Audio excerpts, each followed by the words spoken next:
Alors, on a parlé hier du chapeau. On a expliqué qu'un chapeau, d'après Shulchan Aruch, Sombrero. quand il y a dans le contour du chapeau plus que 8 centimètres et demi, c'est assourd de le mettre Shabbat, même à la maison. Mishum Oel. Shulchan Aruch Meforash. D'où à où le chapeau? Non. Chapeau, un chapeau de rabbin, un chapeau. Le- Si le contour, il fait le contour, voilà. le rebord, ou un mais non méchané, s'il fait plus que 8 centimètres et demi, tefar, assourd de le mettre. Quelque chose qui s'enfonce bien dans la tête. Assourd de le mettre. À la maison. Même à la maison, Mishum Oel. Issur Oel. Alors une casquette, tu peux pas? Une casquette, oui. Parce que c'est pas dans tout le contour. Et une casquette, par contre, il a dit Shulchan Aruch qu'il y a des qui interdisent de sortir avec Shabbat à Réjout Arabim. Pourquoi? Parce que les femmes Parce se que cassent dès les qu'il pieds. va pas avoir de soleil, c'est pas un chapeau que tu mets quand c'est pas ensoleillé, ça te gêne. Donc tu l'enlèves. Donc, Il peut y avoir un coup de vent non, même pas un coup de vent, non, il parle pas de ça. Ici, il est bien attrapé sur la tête. Pourquoi? Toute chose que tu es censé enlever, que tu as honte de laisser sur toi, et c'est pour ça que j'ai donné hier l'exemple des capes qu'on met en plastique, qu'on donne dans les synagogues à l'étranger, tu vois, jetables, tout de suite, c'est assourd de les mettre Shabbat. Pourquoi? Parce que dès qu'il pleut, qu'il arrête de pleuvoir, tu te sens ridicule d'aller avec une chose pareille dans la rue. Tu t'arrêtes à côté d'une poubelle, tu la jettes. Tu risques de la transporter, tu risques de l'enlever, ça. Donc c'est un problème de les mettre. Les casquettes, c'est moutard. Casquette, normalement, oui, même pour des juifs, la vérité, les casquettes de sport qu'il y a, quand on met une casquette de sport, les juifs à Paris, le baseball, ils restent avec toute la journée. Non, mais à Rana, c'est la tenue des femmes. Ils se coulent la tête. Ouais. C'est casquette et 4x4. C'est Alors- la tenue officielle. Le chiot, C'est c'était pas vrai? Tefar, non, pas Al-Tefar, Tefar. Shulchan Aruch. Les femmes, pas les l'argent. religieux, non, grâce à Dieu, je m'en Les moque pas d'elles, chiots. c'est bien. Dans Shiman Shin La Aleph, tenue, elles ont la casquette et le 4x4. autre même Aleph, il n'y a pas de la. Il ne donne pas de l'argent. Il dit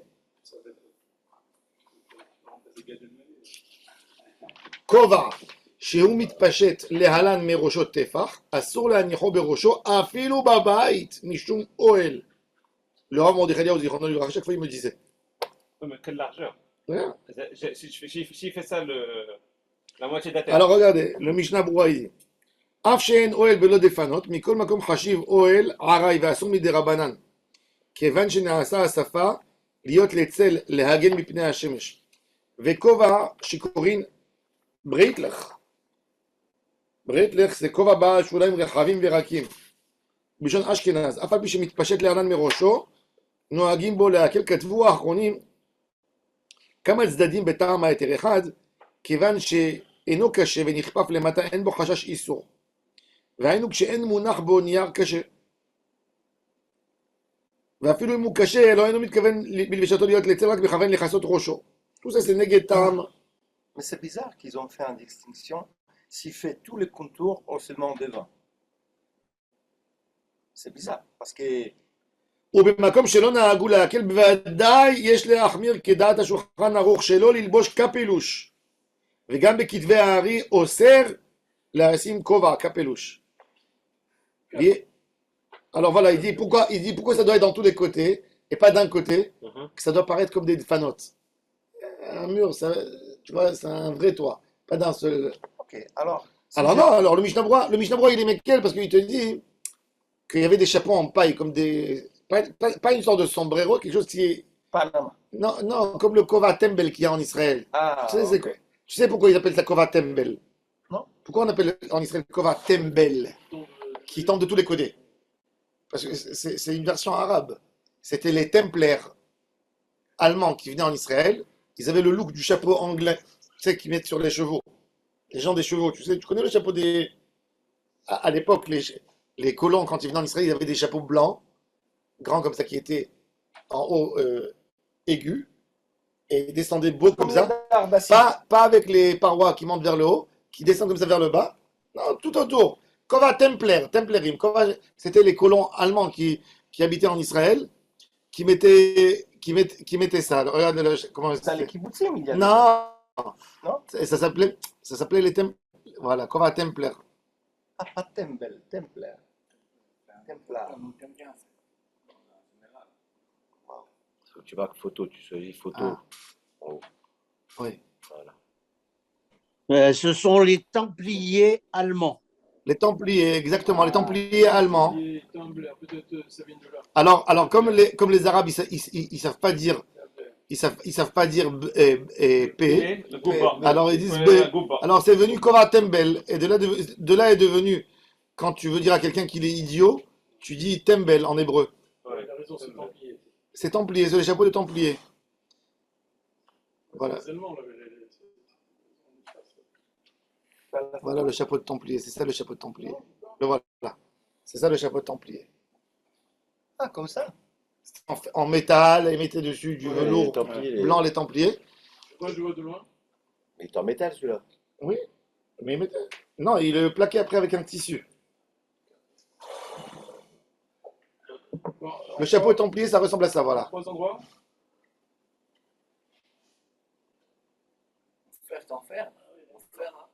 En fer, il y a dans tout, mais c'était ça l'idée. Alors les Arabes, ils ont appelé ça Kova Tembel, le tissu. Les Anglais, ils mettent ça quand ils font les safaris. Quand les safaris, eh ben quand ils venaient en Israël, pour eux c'était un safari. Ils venaient en Oui, ils venaient au safari. C'était dans l'armée anglaise, Oui. c'était partie de l'uniforme. Oui, et ben voilà, c'était parti de l'uniforme. Alors là, ils mettaient ça tous. Et surtout les Allemands. Alors les Arabes, pour les appeler, ils appelaient ça Kova Tembel. Le Templer, il est devenu Tembel. Et de là, ça s'est déformé en hébreu. Quelle évolution. Et de là, ça s'est déformé en hébreu. Tu dis Kova Tembel. Ça veut rien dire. C'est comme que les Arabes ils disaient. Ada Tembel. Mais après, il y a dans les kibbutzim un autre type de C'est kova. ça, mais c'est ça. Non, c'est pas ça. Dans les kibbutzim, c'est comme ça. C'est comme un tente indien. Et ça aussi, il l'appelait kova tembel. Oui, ils mettent derrière parce qu'ils couvrent derrière aussi le cou. Oui. Pour ne pas se que le soleil protéger du attrape. soleil. Pour se protéger du soleil. Tout ça, c'est Kova. Alors le Mishnah Moura, il est Mekel dans ce type de chapeau. Parce qu'ils te disent le tissu, il est mou, il descend de partout, il ne se fixe pas. Ah, par contre, il te dit un chapeau comme tendu comme ils mettent chez les rabbins. Il dit celui-là. Et je vous dis, le Rambam des Khalil me disait, il me dit si je crois, Asuka. il me provoquait, il me disait, prends-toi une règle, il me dit, rentre dans ta yeshiva et enlève-leur les chapeaux. Je dis, c'est grave. Il me dit quoi? Il transgresse sur le Hanar, il me dit, il y a pas de. Il me dit, c'est ils sont bonnets Shabbat. Pourquoi ils avaient tous 8 cm et demi? À l'époque, c'était la grande mode. Moi, j'étais le seul à la yeshiva qui avait un chapeau, tout le monde rigolait sur moi. Après, il disait, c'était un look, il me disait, tu dois toujours être différent des autres. Ah, mais moi, je m'étais à cause de ça. J'allais toujours, je demandais que ça ne dépasse pas 8 cm. Alors, la raison, c'est de ne pas poser quelque chose dessus, de marcher avec. Non. On peut imaginer ça, C'est non? de ne pas avoir. C'est un issur des Rabbanan, Tefar. Tefar, c'est le début d'une tente. La construction du... Les casquettes comme ça, c'est bien. Ça, c'est d'un côté, c'est pas de C'est tous un les seul côtés. côté. C'est pas S'il derrière. était de tous les côtés, oui. S'il était de tous les côtés, c'est dur. Par exemple, votre chapeau. Eh ben, il est toujours, j'achète toujours moins que 8 cm et demi. Toujours, c'est ça ce que je calcule. Tu économises. Il est plus cher. Non, mais il est très stylé votre chapeau. Bon, un copanim, ça c'est le din. Maintenant, quelqu'un qui a eu sa porte qui a été démontée, la charnière, elle est tombée Shabbat. Si je remets la charnière d'une porte en place Shabbat, qu'est-ce que j'ai fait? J'ai fait de la construction. À l'époque, apparemment, c'était les portes, beaucoup de fois les charnières, elles tombaient. C'était des portes très très lourdes. Et S'il y a une porte, Oui. tu dois passer dans cette chambre avec une table qui ne passe pas. Tu es obligé à enlever seulement une minute la porte et après, la remettre, c'est un problème, la remettre, c'est sûr. Même l'enlever. Même l'enlever, c'est sauter et remettre ses bonnets. waouh. Assour. On va voir. Vraiment Shabbat. On va voir tout de suite. Johanna il le dit clair et net. Vraiment Shabbat. Mahzirin, alors regardez, Mahzirin, Tsira Tarton, Tu vois, avant, Bamigdash. Aval, lo Bamedina. והעליון כאן וכאן אסור. רבי יהודה אומר העליון במקדש והתחתון במדינה. Dans une porte, il y a deux charnières. Laquelle elle attrape vraiment la porte? Celle du haut ou celle du bas? Bravo, celle du haut. Donc il te dit, Elion, alors il dit, Bebet Amigdash, de mettre la charnière en bas, pour Tanakama, c'est assour dans la Médina. Pourquoi? Parce que les gens ils vont croire que c'est moutard même la première. Tandis que Bet Amigdash c'est les Tamidei Chachamim, les Kohanim, on peut mettre. Celle du bas, pas celle du haut. Celle du bas et pas celle du haut. Mais dans le Migdash, mais celle du haut est interdite pour tout le monde d'après Tanakama. Amar Rabbi Yehuda, il dit non. Elion Bamikdash. Pour Rabbi Yehuda, il n'y a pas d'interdit. Il n'y a pas d'interdit au Bet Amikdash sur la charnière d'en haut. Et à Tarton, Bamedina, même dans la Médina, tu peux. Alors la Gemara, elle détaille. Tanou Rabbanan. Tsir, Delet, Shida, Teva, Omigdal, Bamikdash, Mahazirin. Bamedina, Dohakin. Au Migdash, on remettait les portes. Et dans la Médina, on ajoutait, quand la porte elle était là, on bloquait avec. Dohakin. Ve'aelion kan vechan lo yachazir. Si la charnière d'en haut elle est tombée, tu n'as pas le droit de remettre le fer dans la charnière, le sort de clou que la porte elle était accrochée dessus. Gezera shemaïtka, qui risque de bloquer le clou d'en haut pour bien attraper la porte. Et s'il l'a fait, veim taka, hayav hatat. Il y a un isur hatat. D'accord, c'est rentrer le clou. C'est enfoncé, bien bloqué. Dans le bout, Il a bien fini. Ton père. Hayav hatat. Shel bor, veshel dout, veshel yatzia, lo yachazir. Par contre, quand il y a une ouverture de puits, qu'il y a une plaque en bois dessus, si là-bas il a mis, c'est la bnia dans le carcar plus, c'est mamash bonnet. C'est plus bonnet que si c'est une porte. Parce qu'une porte, peut-être, comme tu dis, effectivement, c'était pour enlever, pour sortir dès qu'on voulait beaucoup d'air, on voulait faire rentrer des fauteuils.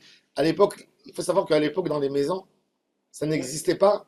Là-bas, il y a peut-être un risque si on ne fait pas de sakana. Alors, ça tient plus, justement. Ça reste pour toujours. Tandis qu'une porte que tu mettais dans les maisons, il faut savoir qu'à l'époque, dans les maisons, c'est pas comme aujourd'hui. Aujourd'hui, on a des meubles fixes dans les maisons. À l'époque, les maisons n'étaient pas meublées. Très peu. Peu de Très, très peu de meubles. Parce que le matelas, tous les soirs, tu le remets de nouveau. Ça veut dire que tu mets une peau sur le sol, tu mets quelque chose sur le sol, c'était de la terre, tu mets de la paille dessus, tu remets une peau en haut C'est incroyable. et tu dors dessus. C'était comme ça les lits. C'était ça leur matelas, leur confort. Et le matin, tu dégageais, parce que Tu avais besoin de l'espace. les maisons à l'époque, elles sont toutes petites. Il n'y a pas de maison grande. Ouais. La maison de l'époque, elle est très petite. Les gens, ils font la majorité de ce qu'ils ont besoin de faire en journée dans la cour dehors. Les cours sont grandes, les chambres sont petites. Vous savez qu'en Israël, jusqu'en 1950, il n'y avait pas à Tel Aviv plus qu'un 3 pièces, sauf les riches. Parce Même que, la toilette, il était dehors. parce que c'était Même la toilette, encore il la était notion dehors. de l'époque. Les Est-ce qu'il y a petites aussi maisons, à Il n'y a plus maintenant, c'est l'inverse. Est-ce qu'il y a encore à Paris des maisons qui ont la toilette dehors? mon Rav Zichrono Livracha, il habitait à Mea Shearim, il est niftar il y a 20 ans, il avait jusqu'à la fin de sa vie le toilette dehors. Il y a encore maintenant les chambres de bonne. Quand Toilette dehors, la cuisine dehors. Non, il est réuni. Il y en a encore. Même à Milan, il y a encore. Ah bon? Ouais. C'est affreux. Oui, mais Et c'est plusieurs Un familles. seul- oui, bien sûr. La- Un seule toilette et tu l'as pas dans l'appartement, dehors. Dans les... Dans le parti communautaire. Oui, oh, exactement. tu sais, aujourd'hui, c'est un recette d'Hachem. Aujourd'hui, imagine-toi, une femme, elle se lève à 2h du matin, elle a besoin d'aller aux toilettes. Ouais. À l'époque, il y avait le problème de Pas tsniout. seulement en Israël, au début du siècle, Oui. du XXe siècle en France. Tu sais, aujourd'hui, à Paris, quel est le paramètre de vendre un appartement cher? Tu dis, il a une belle vue sur les buts de Chaumont, d'accord? Ils ont tout retapé. Eh ben, à l'époque de l'Akbara, c'était quoi le prix d'un appartement? Il y a une toilette à côté. C'est horrible. Non, mais Mais- tous ces beaux immeubles, Parce qu'une femme, ces beaux immeubles de Paris, là, les Haussmanniens, il n'y avait pas, ils t'as ont raison. tout retapé là-bas. Il n'y avait pas les salles d'eau, il n'y avait pas les toilettes. Cauchemar. Bien sûr que c'est un cauchemar. On ne sait même pas apprécier ce que Kadosh Baruch Hu nous a donné comme cadeau. On a 3 toilettes. Toilette, chaque chambre. Dans Shulchan Aruch Siman Shin Yud Gimal, Seif He, Delet.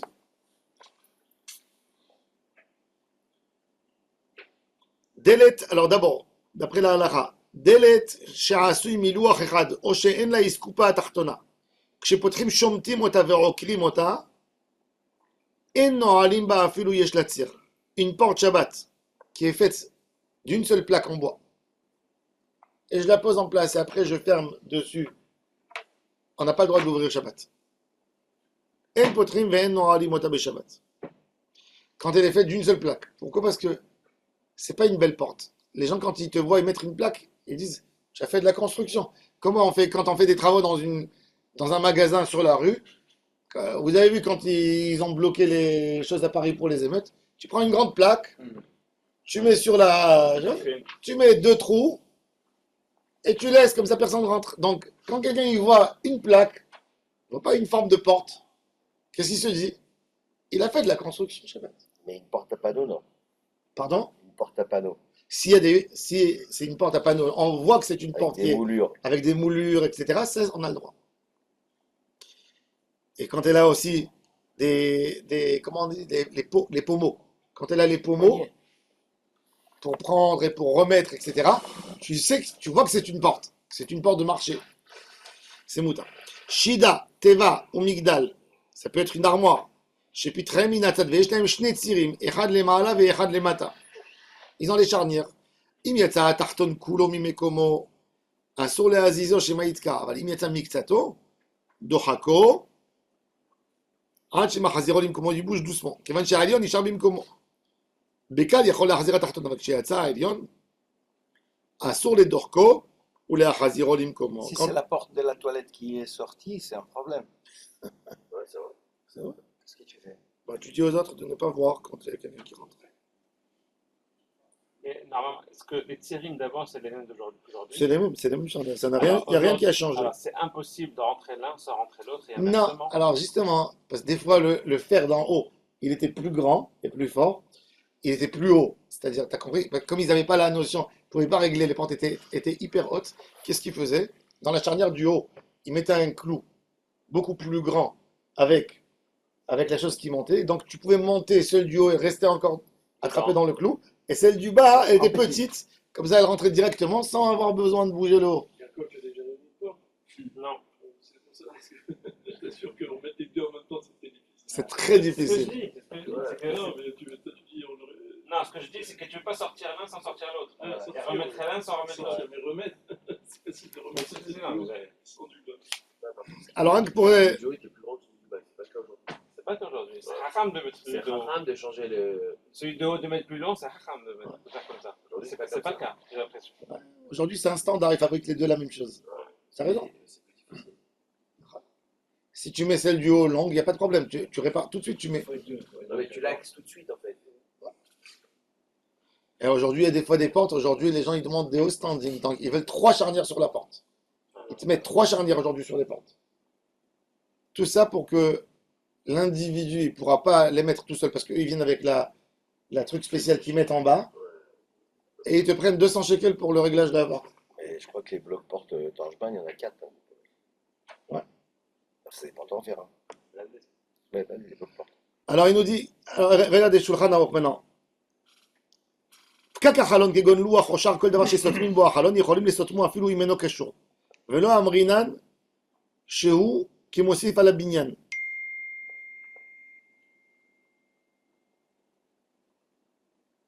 Il te dit, Shulchan Aruch, si tu as envie de Shabbat, tu sais qu'il va faire chaud. À l'époque, il n'y avait pas de masgan. Et il y a les fenêtres, tu sais, qui bougent sur nos fenêtres à nous. En Israël, c'est une catastrophe, les fenêtres. Déjà pour les nettoyer, etc. En France, c'est les anciennes fenêtres. Oui. En Israël, pour les rideaux, on dit, pour ne pas avoir besoin que le rideau il se déchire pas avec la fenêtre, ils ont fait les fenêtres coulissantes, comme dans les maisons modernes. Et ils veulent pas que les enfants, pour des problèmes de sécurité. Aujourd'hui, en Israël, si tu fais une fenêtre qui s'ouvre, d'après la loi, tu n'as pas le droit de faire une grande dimension pour ne pas qu'il y ait un enfant qui prend dans la tête un coup, etc. C'est devenu des normes maintenant. Bon. Le problème, c'est que ces fenêtres-là, si j'ai besoin de l'air, je veux l'enlever Shabbat. Est-ce que j'ai le droit de l'enlever? Si je l'enlève Shabbat, est-ce que ça s'appelle sauter? Ou si je veux la remettre Shabbat, est-ce que ça s'appelle bonnet? Shulchan Aruch, il te dit, si tu veux l'enlever Shabbat, il faut l'enlever déjà avant Shabbat et prévoir que ça va devenir qu'un élément ou que j'enlève et je mets. Tu dois penser avant Shabbat. Être macté. Shabbat comme ça, naturellement, tu n'as pas le droit de l'enlever si tu as eu chaud. Si tu as envie de le remettre, parce qu'il faut penser dessus avant. En hébreu, en hébreu, quand tu as une moustique qui te passe à côté des oreilles, tu dis Umezamzemli. Il me fait du. il- C'est la même racine. Ouais. En binyan, en binyan ustira bekelim. En bonnet vesoter dans un keli. C'est-à-dire une casserole. Le chora, tu n'auras pas le droit de la fermer, Shabbat, puisque tu mets un toit. La table. La table, on a dit que si tu as envie de mettre. Comment ça s'appelle en français les ustensiles qui te servent pour casser les noyaux? Noir. Le dénoyauteur, le dénoyauteur. Oui. Non, Non, les casse-noix. Alors, Non, tu as dit pour enlever les noyaux. non, pour casser. C'est les noirs. Ah, les noirs. Oui. En Israël, il y a Ça aussi, des fois, ça sort de vieux. Et ça sortait, ça divisait. tu Donc, peux on enlever. va remettre. Oui, tu as raison. Ça s'appelle pas bonnet. Parce que si ça se remet tout le temps, il n'y a pas de problème. Alors, en binyan ou stira bekelim. Il n'y a pas. C'est quoi pour la table? Casse-toi, c'est aussi. Pour une Une table, table pliante. une table pliante, il n'y a aucun problème Non, d'ouvrir Shabbat. casse-toi. Pareil, une Ah chaise. oui, Parce que tu auras de keli à aller même quand elle est fermée. Sur ton esprit. Pareil, une table qui a des rallonges, il n'y a pas de problème. Parce que tu rajoutes. Dans la table. À l'époque, quand tu voulais prendre une plaque, ce qu'on appelle en hébreu shulchan avec des hamorim, les bourricots. Ça veut dire, c'est quoi? Shulchan, en hébreu, tu appelles hamor. Ils appellent hamor.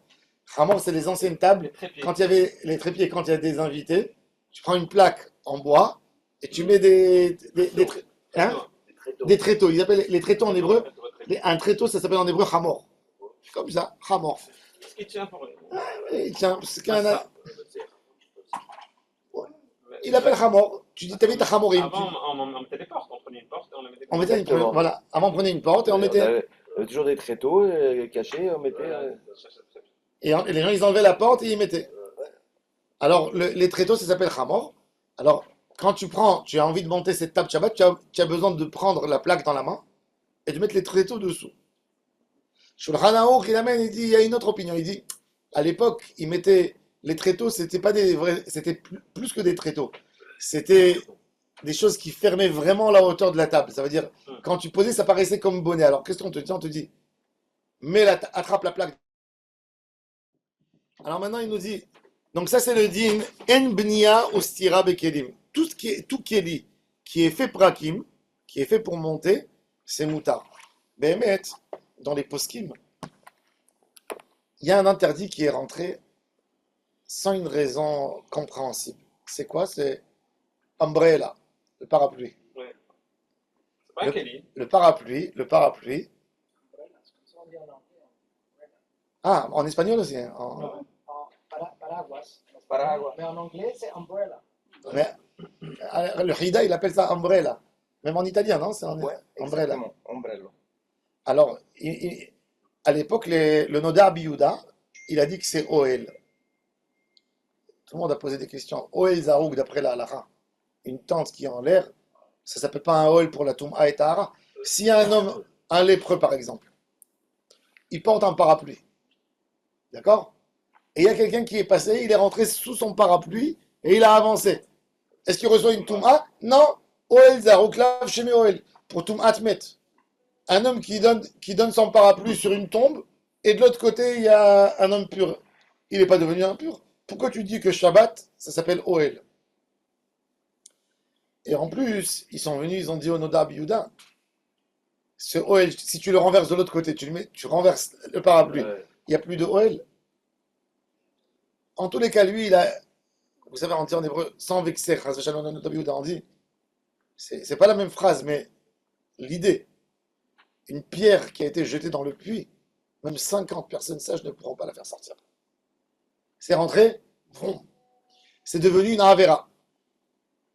Le problème du parapluie, c'est pas ça. Le parapluie, c'est Reshut HaYachid, Reshut HaRabim. Ça, c'est le vrai problème. Quand un homme il s'habitue à sortir avec le parapluie, Même les clés, alors. non. Les clés, non. Il y a la clé de Shabbat. Mais un parapluie, il y a la clé de Shabbat, tu mets dans la ceinture. Il faut Mais parvenir. un parapluie, c'est surtout Reshut HaRabim. Mais c'est rentré de l'interdit. Moi, à vrai dire, quelquefois j'avais des gens qui venaient à la synagogue avec le parapluie Shabbat. Et des gens qui me disent, va leur dire. Mais moi, dans mon cœur, je me disais, qu'est-ce que je vais leur dire? Quel ils sont? Quel issour? Je savais pas quoi leur dire, donc je pouvais me taire. Si le chapeau, si le chapeau, si le Oui. chapeau c'est un OL. J'ai vu quelquefois même des religieux avec des parapluies jamais. Non, mais si Ah, tu laisses Si le ouvert. chapeau c'est un OL, quel va remettre le parapluie? D'accord? Non. Un chapeau, il est fixe. Le parapluie, il a des temps qui est fermé, il a des temps ouverts. Un chapeau comme il est, c'est un chapeau. Il bouge pas. Il se plie pas le chapeau. C'est ça, mais quand je l'ouvre, Vas-y, c'est Michel. qu'il est comme un chapeau. Non, mais un chapeau, jamais il se. C'est un chapeau. C'est pour ça d'ailleurs que le Mishnah Boura, il te dit qu'un chapeau avec de Templar qui est mou, il dit tu as le droit de le mettre Shabbat. Pourquoi? Parce qu'il se plie. Donc le issour, c'est pas le parapluie lui-même, c'est le fait de le construire. Non, de monter et de fermer. Quand on monte, on crée. Mais quand je le ferme, il n'y a plus OL. Il sert plus comme OL.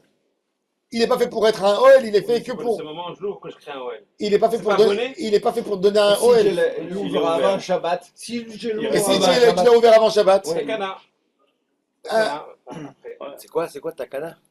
c'est une xéra. Xéra, pardon. Mais non, mais ça n'a pas. Ça veut En, dire ça, en c'est un moutard. en réalité, ça n'a pas un statut de xéra. Oui, ça pourrait être Parce que autorisé.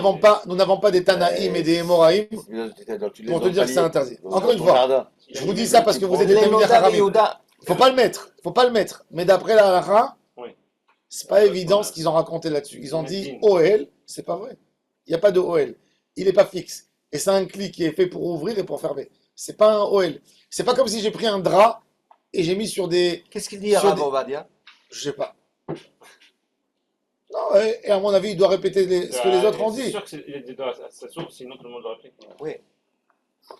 Mais d'après la halakha, c'est des choses qui sont moutarim, minadin, venahagou ba'em isur, les gens. C'est jamais arrivé qu'une halakha ait été changée du Shulchan Aruch. De faire sortir quelque chose que pendant 150 ans, ils ont tous dit assour, de dire que c'est moutard. Dans les années, c'est interdit. Après, ils ont de Quoi? C'est la seule chose. L'ascenseur de Shabbat. Non, elle a Non, mais jamais. la Shabbat, il n'est pas dans le Shulchan Aruch.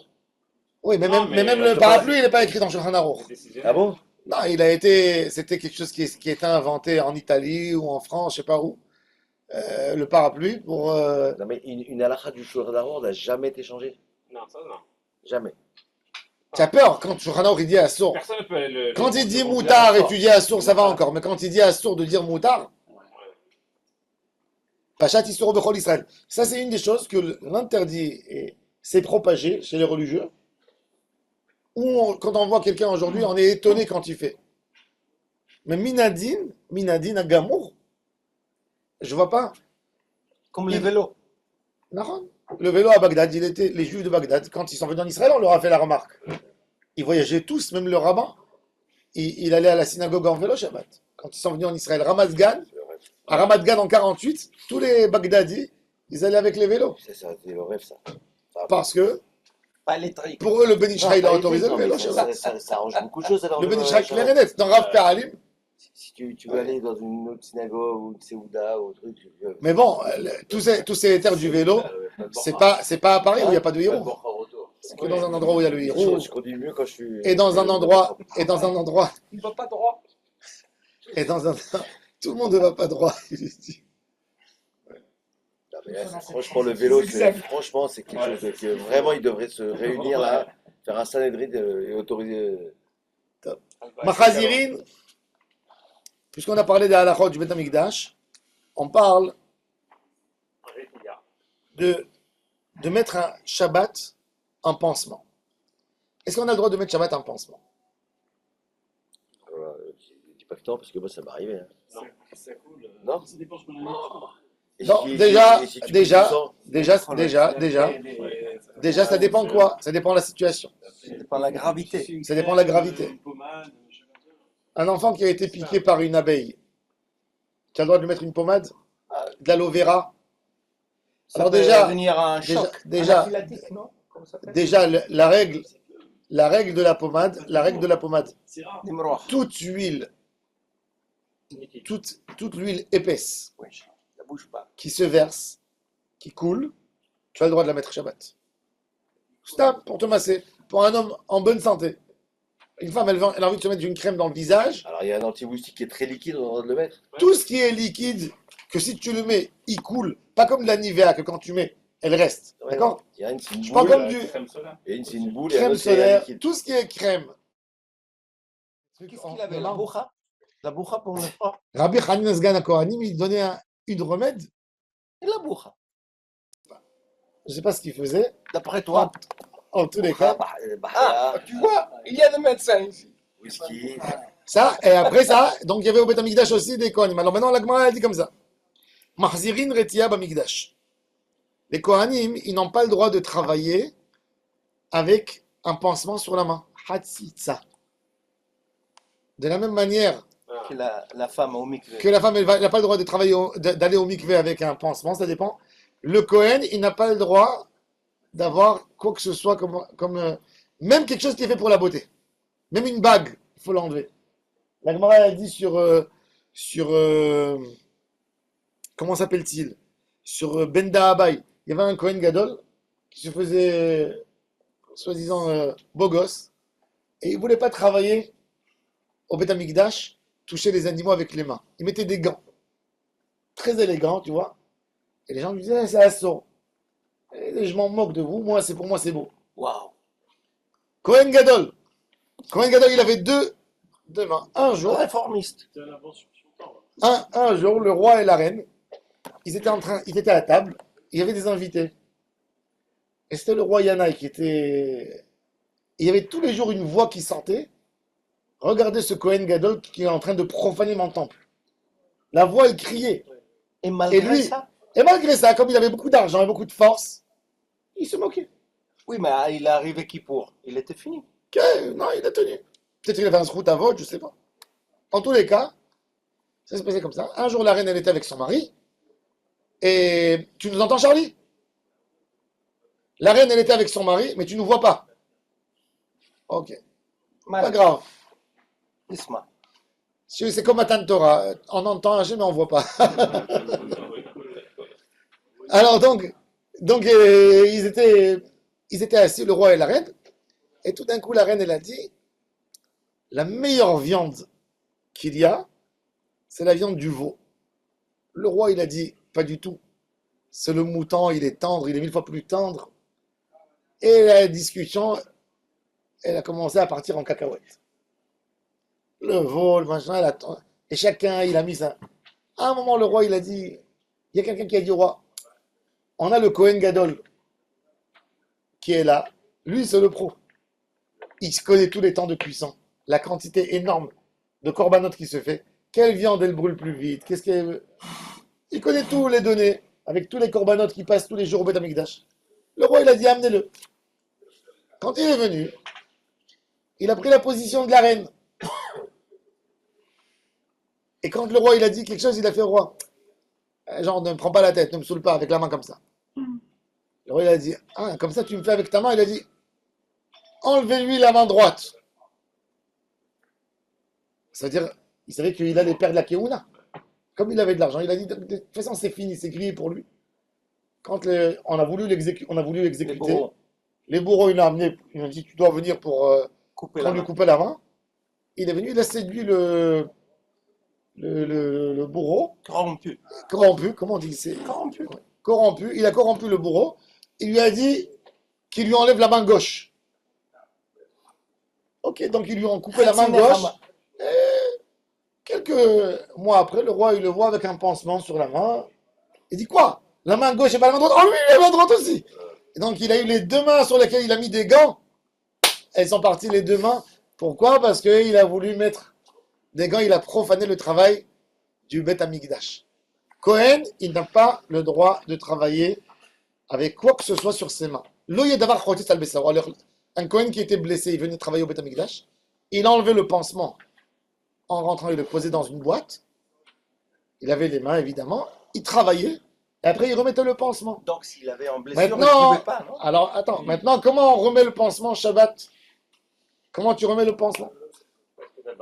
Est-ce que tu as le droit d'avoir le pansement? Alors, ça c'est la Mishnah. Machazirin retia ba migdash, aval ba medina, veim betechila kan vechanaso. C'est pour ça qu'on te dit, quand quelqu'un il a commencé un traitement, même Shabbat, il faut savoir, quelqu'un qui a besoin, par exemple, qui a une application, comment on dit, une application sur la main. Tu dis une application, non? Tu dois appliquer quelque chose. Tu dois mettre tous les jours, quand quelqu'un il a quelque chose, il a besoin de mettre un pansement. Alors, avant Shabbat déjà, il faut couper les bandes pour préparer, pour ne pas avoir besoin de déchirer Shabbat du tissu. Donc, tu coupes tout avant Shabbat, tu prépares. Tu mets les crèmes qu'il faut sur le pansement. Ça ne s'abîme pas. Une crème, tu l'étales bien avant sur le pansement, tu fermes dans un sachet, tu mets au frigo, il n'y a aucun problème. Et tu prépares déjà toutes les crèmes avant. Tu ne mets pas sur la peau, tu mets sur le pansement. Et le pansement, tu le mettras pendant Shabbat. Tout ça, quand quelqu'un il a un traitement qu'à voir, c'est pour ça que de là on vient l'idée. Si le traitement il a commencé avant Shabbat, on a le droit de remettre Shabbat. Mais de faire Shabbat le premier pansement, sauf si c'est un cas évidemment de Pikuach Nefesh. Là, il n'y a rien qui rentre là-dedans. Mais on parle d'un quelqu'un qui a une douleur, qui a une attelle, d'accord, qui a envie de mettre un pansement, tout ça. Tout ça, c'est quand je l'ai préparé avant Shabbat, j'ai pas de problème de le mettre, de le changer Shabbat. Mais ça, c'est au Mikdash et pas dans la Médina. On va voir. Demain, on va continuer, on va terminer cette halakha. On va voir qu'ils étaient plus cool que ça quand même. Rabbi Hanania ben Akashia.